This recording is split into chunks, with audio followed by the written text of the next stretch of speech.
जय बाबा की। बाबा जी के सारे भक्तों को मेरा प्रणाम। आज आप सब भक्तमाला सुन रहे हैं। बाबा से कई भक्तों ने कई बार पूछा है कि बाबा मुझे भी भक्ति का मार्ग बता दो। महाराज जी ने भक्तों से कहा है कि सबसे कठिन मार्ग भक्ति का है। तुम लोग बस राम राम ही कहो।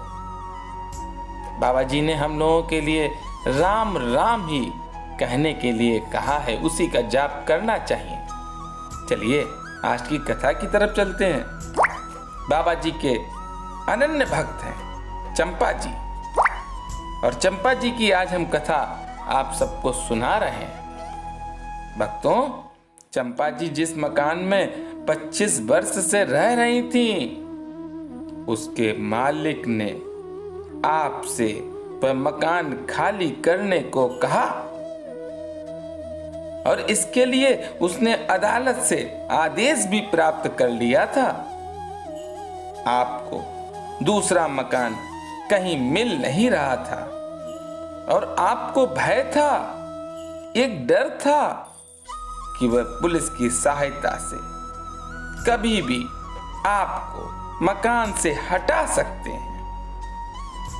इससे आप बहुत चिंतित और दुखी थी। नित्य बाबा के छाया चित्र के आगे अर्थ भाव से प्रार्थना करती थी। भक्तों, मैंने कई बार कहा है कि अपना सुख दुख बाबा के सामने, बाबा की तस्वीर के सामने, बाबा के पोस्टर के सामने आप लोग कहें। इसका बहुत बड़ा प्रमाण आज आपको दे रहे हैं। इस कथा को ध्यान से सुने। बाबा ने एक दिन आपकी जान पहचान के किसी व्यक्ति द्वारा आपको बुलवाया, और बहुत सहानुभूति दर्शाते हुए वे आपसे बोले, तू इतना दुख क्यों मान रही है?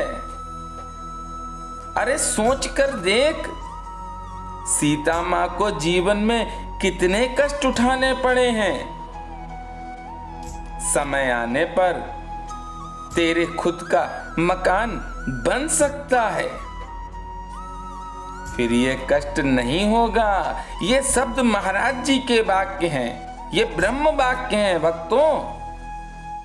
ऐसा कहकर उन्होंने अपनी गर्दन आकाश की ओर देखते हुए बोले, देखिए महाराज जी क्या देना चाहते हैं। भक्त नहीं समझ पाते हैं। जब महाराज जी ऊपर की तरफ देख रहे हैं तो अंदाज कर लो कि भक्त को ऊंचाइयों तक ले जाने के लिए महाराज जी ने भक्त को अपने पास बुलाया है।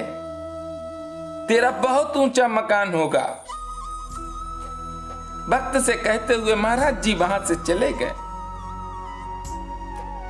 वास्तव में उस समय आपको उस घर को छोड़कर एक छोटी जगह में बड़े कष्टों में दिन बिताने पड़े, पर कुछ ही दिनों में बाबा का कथन सत्य हो गया। बाबा की हर बात सत्य हो गई। अरे ऐसे वानक बने कि मल्ली ताल में ही कई मंजिले का आपका एक ऊंचा मकान बनकर तैयार हो गया, और वह कष्ट हमेशा के लिए समाप्त भी हो गया। अरे क्यों ना हो भक्तों,